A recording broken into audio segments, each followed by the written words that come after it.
Right. Miss Bianca by Margery Sharp.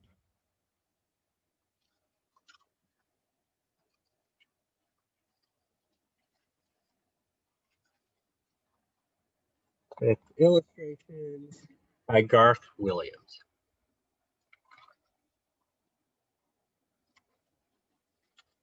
Chapter 1. The General Meeting. However perilous and astonishing the exploits of the Mouse Prisoners' Aid Society, each separate adventure always starts off at a formal general meeting. Corporate rules and regulations, order and decorum provide a solid foundation for individual heroism. On this particular occasion, the chair was taken by none other than the celebrated Miss Bianca, whose part in rescuing a prisoner from the Black Castle earned her the first Nils and Miss Bianca medal ever struck. What a picture she made as she stood modestly waiting on the platform for the applause to subside, her coat ermine white, her long dark lashes fluttering over her huge brown eyes, round her neck a very fine silver chain, her whole tiny exquisite figure thrown into a graceful relief against a background of potted palms. But beneath that composed exterior, her heart was in fact beating like a very small sledgehammer, for Miss Bianca had been drawn into public life against her will. The elegant retreat of a porcelain pagoda in the schoolroom of an ambassador's son was far more agreeable to her than the agitation of a moot hall. Fortunately, the handsome building, converted from an empty wine cask, still retained the aroma of a notable claret. It acted on Miss Bianca's nostrils like a sort of sal volatile. Even so, her famous silvery voice, when she was at last able to speak, slightly trembled.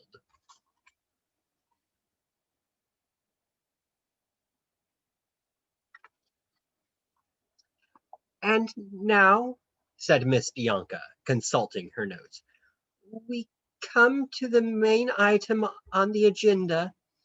It is really the secretary's place to put it to you. No, no, cried all the mice at once. At least 100. The ladies' guild was out in force. Every matchbox bench was filled. There was standing at the back. No, no, Miss Bianca. Miss Bianca glanced apologetically over her shoulder. The secretary smiled and shook his head. He was a rather commonplace-looking mouse named Bernard. Though he too had adventured to the Black Castle, no one ever seemed to remember it, and he would probably have been made secretary anyway, just because he was so reliable about mailing notices. Very well, then, said Miss Bianca. Can everyone hear me at the back? Aye, aye, clear as a bell. Even Grandad, called several of the standees. Then I will proceed, said Miss Bianca. What I am about to say will no doubt surprise you, but I rely as always upon your open minds and generous hearts. Miss Bianca might be a nervous speaker, but she was by this time also a practiced one, and knew there was nothing like flattery to win an audience to one's side. Moreover, people told they are generous and open-minded often discover that they really are, so that flattery of the right kind, and Miss Bianca would have scorned to employ any other, does nothing but good. In the past, continued Miss Bianca, as you are well aware, our society has directed its efforts along the traditional lines of cheering, consoling, and generally befriending the prisoner in his cell. One of us even got out, cried an excited young mouse, and from the Black Castle. If it's a rescue operation again, ma'am, count me in. And me, shouted two more, jumping to their feet and flexing their biceps. For a moment there was quite a turmoil as their mothers tried to make them sit down, and their friends slapped them on the back. It was such a scene of excitement and disorder as the moot hall rarely witnessed. Miss Bianca, however, again glanced anxiously at the secretary, and he knew exactly what she was thinking, that their common adventure had given mice an unfortunate taste for flamboyance in welfare work. Not one, now, thought anything of sitting up to beg a prisoner's crumb, in the long run one of the most useful acts a mouse can perform. Crumb begging, like waltzing in circles, even with a jailer outside the door, was regarded as mere national service stuff, barely worth reporting on one's return from the regulation 3 weeks duty. "Only tell us, ma'am, what chap it is we're to rescue this time," one of the would-be heroes was shouting. "A soldier taken in the cruel wars." "Or a brave mariner taken by pirates," shouted his friend. "Oh, what joy to nibble at the halyard till the Jolly Roger hits the deck." Miss Bianca cut them both short. "This time it isn't a chap at all," she said severely. "This time it's a little girl."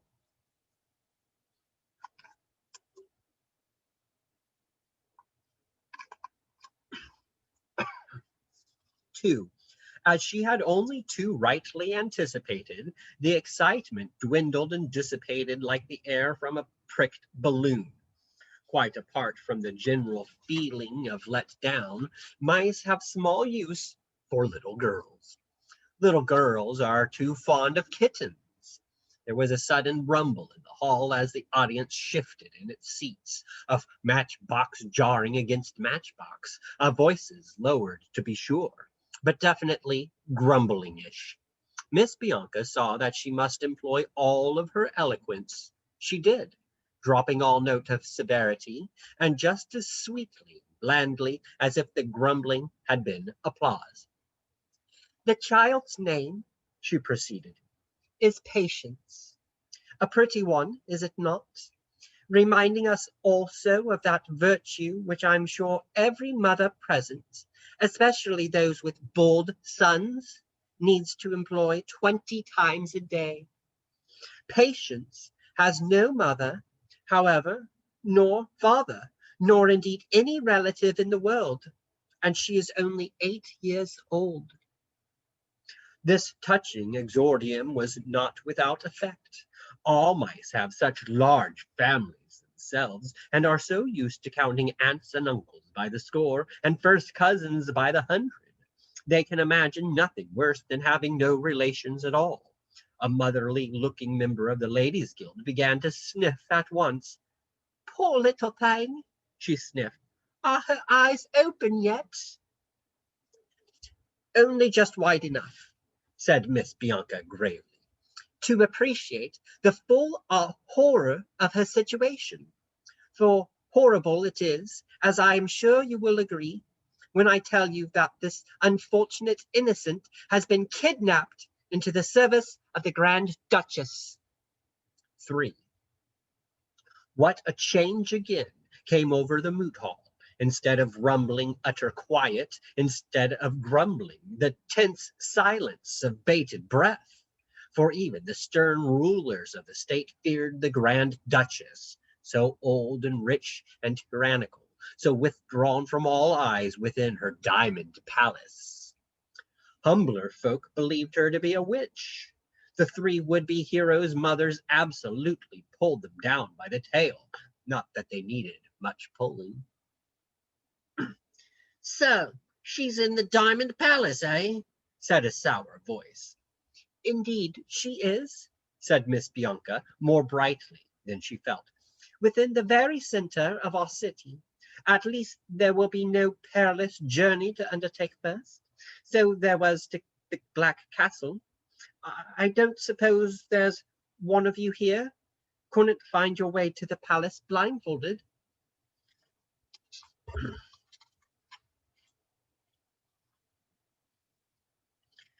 "Aye, but not with our eyes open," objected the voice. It belonged to a peculiarly disagreeable old professor of mathematics who made a point of objecting to everything, from barn dances to lending libraries. In this case, however, he obviously had the meeting with them.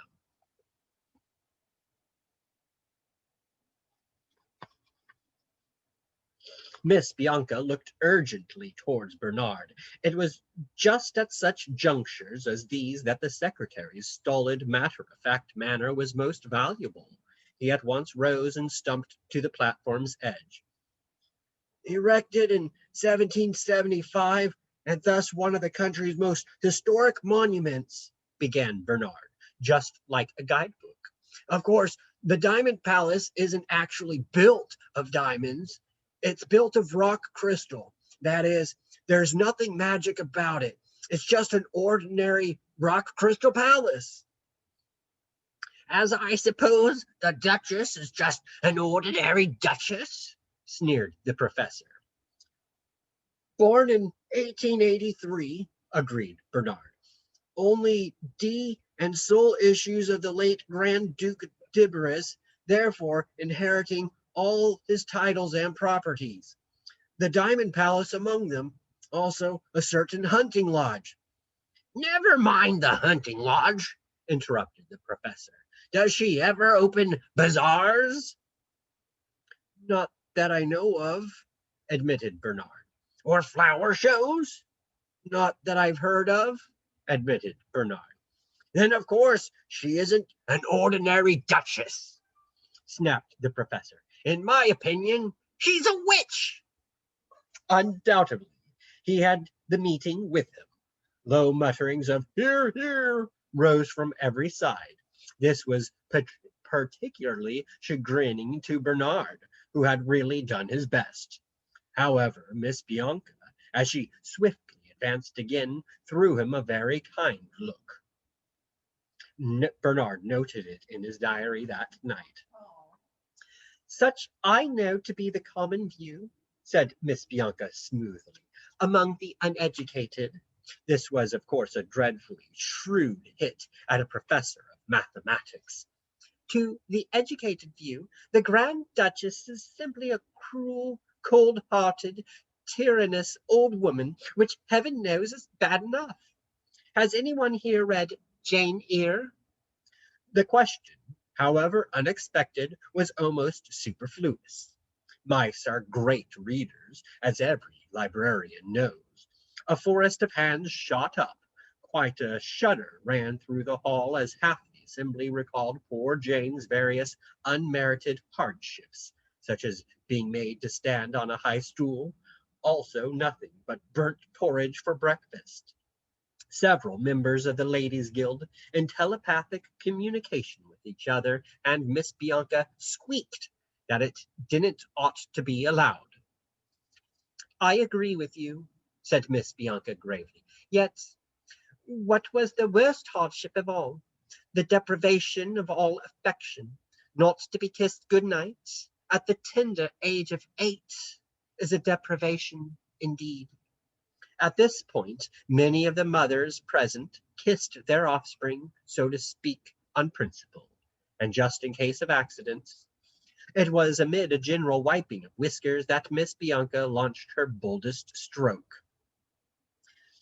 To the imagination of the male members of our society, she continued with rising intensity, it is perhaps impossible for me to appeal. How carelessly, indeed, each son takes for granted a mother's love. But surely the female breast, though so much more tender, is no less heroic. I don't appeal to the men, cried Miss Bianca. I appeal to the Ladies' Guild.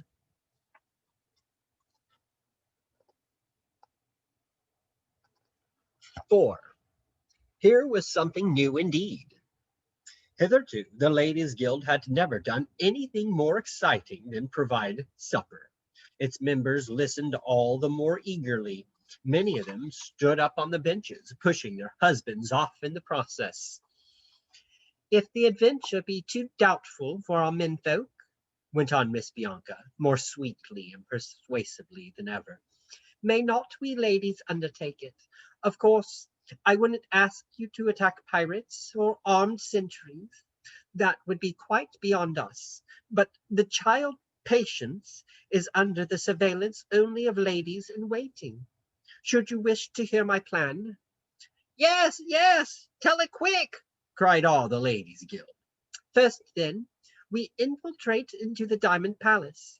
As you have just heard the secretary explain, it's a perfectly ordinary palace, added Miss Bianca reassuringly, and no more difficult to infiltrate than any other.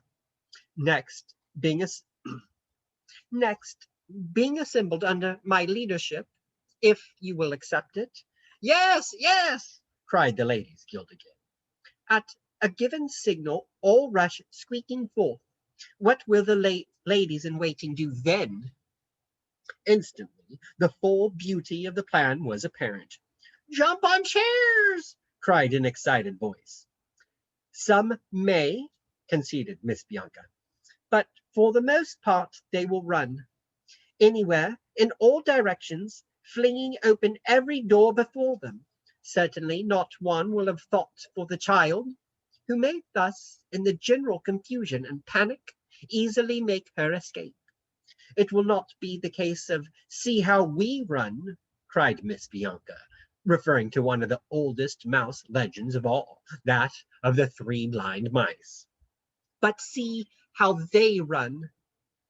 She sat down amid a positive hurricane of shrill cheers. One section of the ladies' guild tried to storm the platform, while other members gathered in excited groups discussing ways and means of infiltration. A tough games mistress mouse offered to arrange training courses up chair rungs. They were all filled with pride and enthusiasm at the thought of doing something so daring and important, and such a wonderful change from just providing suppers. It was not to be expected, however, that their husbands were going to take all this lying down. As the wives gathered in chattering knots, so did they, except that they rather muttered. Nor was it long before they found a spokesman. Miss Bianca had scarcely recovered from her exertions when up rose the professor again. Just a minute, said he. Miss Bianca sighed. But with her usual beautiful manners, she, with a graceful gesture of one hand, silenced the ladies' guild, who were quite ready to shout him down, and with an equally graceful gesture of the other, invited him to proceed. No one less than I, proceeded the professor, denigrates the heroic potentialities of the Ladies' Guild, particularly under the leadership of our esteemed chairwoman. In fact, I consider the child Patience as rescued already. All I ask, and am maybe not alone in so asking, hear, hear, muttered all the husbands, is what do we do with her when we've got her? Other prisoners, proper prisoners, have homes to go to. This child, on Madam Chairwoman's own admission, has no home at all. If she's not very big, I dare say she could come in with my lot behind the stove, suggested the motherly mouse. One more in a dozen won't make such a differ.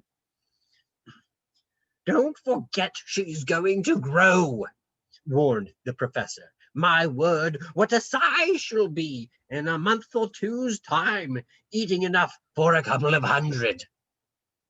Is she to be on our hands for generations? Undoubtedly, he scored a point.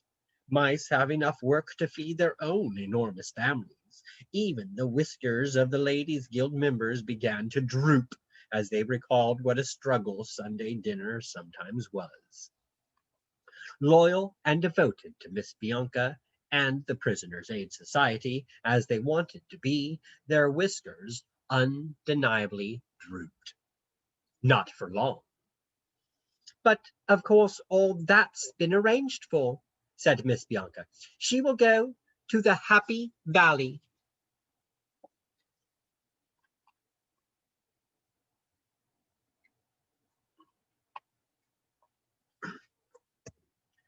Chapter 2. The Happy Valley. In the big, comfortable kitchen of a farmhouse in the Happy Valley, a farmer and his wife were sitting after supper.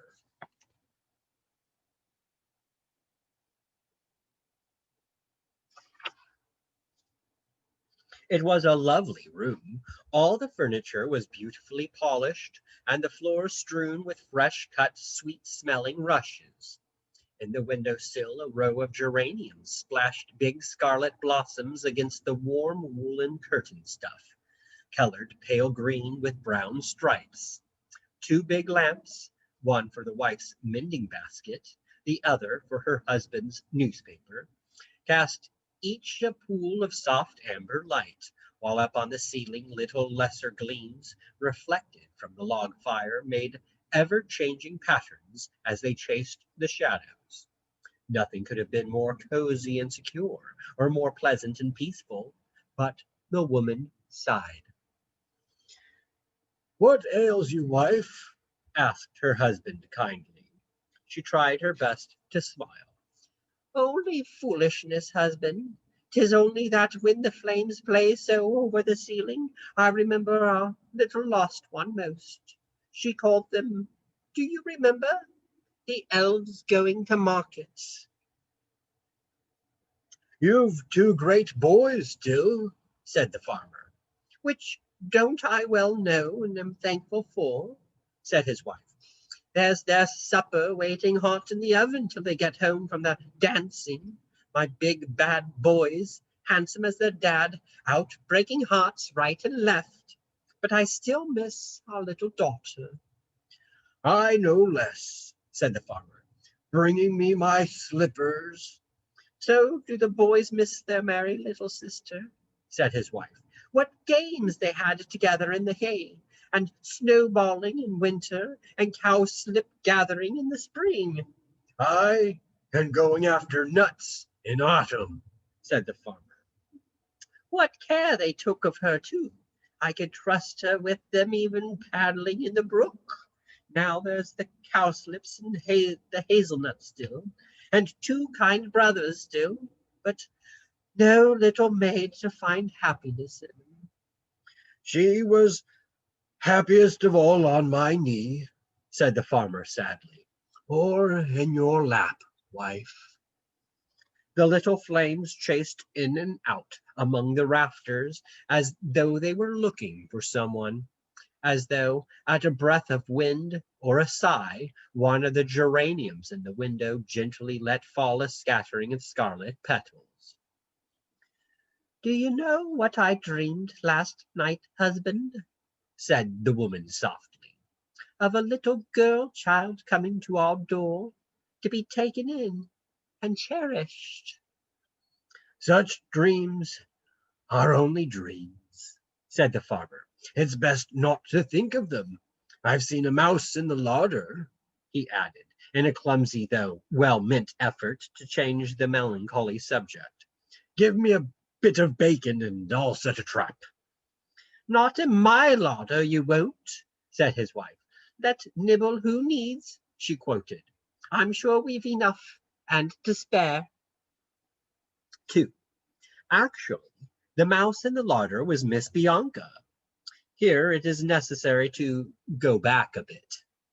As soon as she heard of Patience's dreadful fate, Miss Bianca, who was as sensible as she was kind, not only determined upon a rescue, but also looked ahead to the child's future, and at once circularized all the country members of the Prisoners' Aid Society for news of a suitable foster home.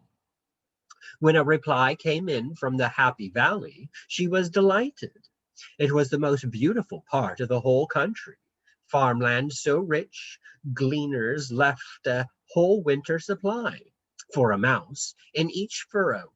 The cheeses and sausages and sides of bacon stored in the larders of its farmhouses, only the pen of a poet could describe. Nor were the fortunate inhabitants less generous than their soil. They were simply the kindest, best-hearted folk imaginable, and probably not a farm wife in the valley would have refused to take Patience in. Only this particular one, as has been seen, was particularly suitable. Nonetheless, Miss Bianca investigated. Reliable as her correspondent had sounded, when it came to an enterprise of such moment she felt she must see things for herself, and, unknown to Bernard, took the occasion of a diplomatic picnic to do so.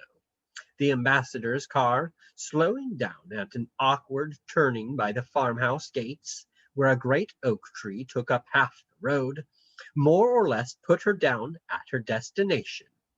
The ambassador's son, who knew he shouldn't have had Miss Bianca in his pocket at all, raised no alarm, and off Miss Bianca ran to investigate.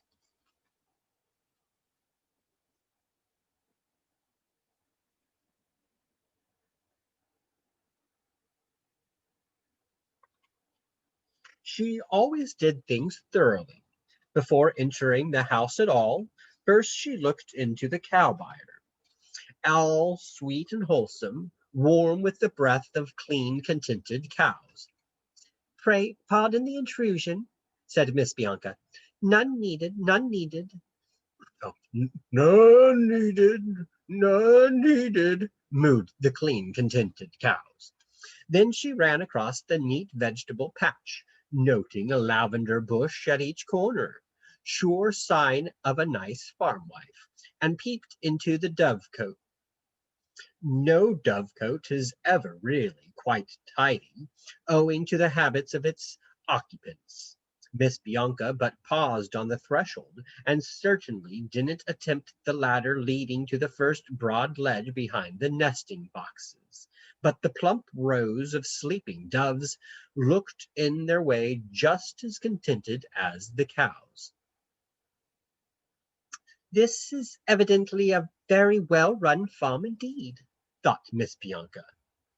In the house itself, she took the upstairs first, and within a matter of moments found the prettiest little bedroom imaginable.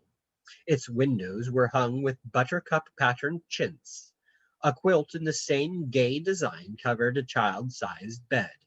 Upon the child-sized dresser sat a whole row of dolls, just as though waiting for a little girl to come and play with them.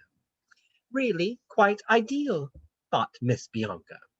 The conversation overheard between the farmer and his wife amply confirmed this opinion. With a light heart, Miss Bianca rejoined the ambassador's party, again at the awkward turning by the oak tree, and thoroughly enjoyed the moonlight drive back. Thus she had no difficulty at all. Here we return to the general meeting, in convincing even the male members present that the rescue of the child Patience could be safely undertaken without risk of having to lodge her behind the stove, or go without Sunday dinner. As for the Ladies' Guild, they were even more determined to keep such a nice, rewarding adventure in their own hands. "How I do pity that poor farmer and his wife," sighed the motherly mouth. "And what joy, girls, to think 'twill be we who restore their content."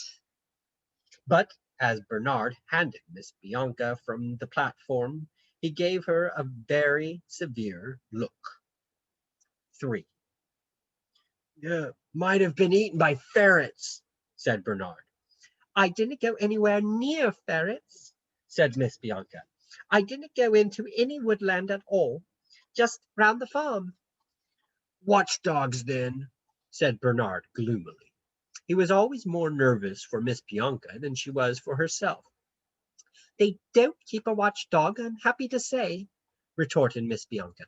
"Poor souls, hurling themselves against their collars all day long. It's quite pitiful to think of."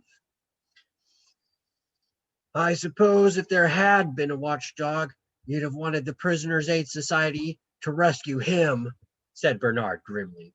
"I know you're not afraid of cats." This was a reference to their adventures in the Black Castle. "But when it comes to pitting watchdogs, all reasonable limits are passed." He spoke so crossly only because he was so devoted to her. Miss Bianca knew this and gave him her sweetest smile before tripping off to head the summer table. What a hubbub of animated conversation rose on every side. It was a peculiar source of pleasurable interest that the child Patience was bound for the Happy Valley.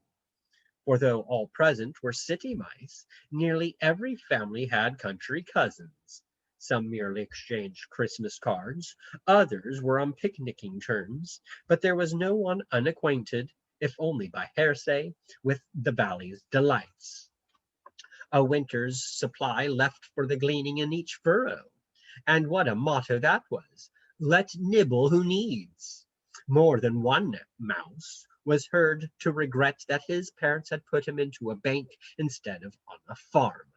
But they were just the ones who enjoyed talking about the valley most, while rare is the masculine intelligence, however satisfied by retail trade, unresponsive to the charms of a combine harvester.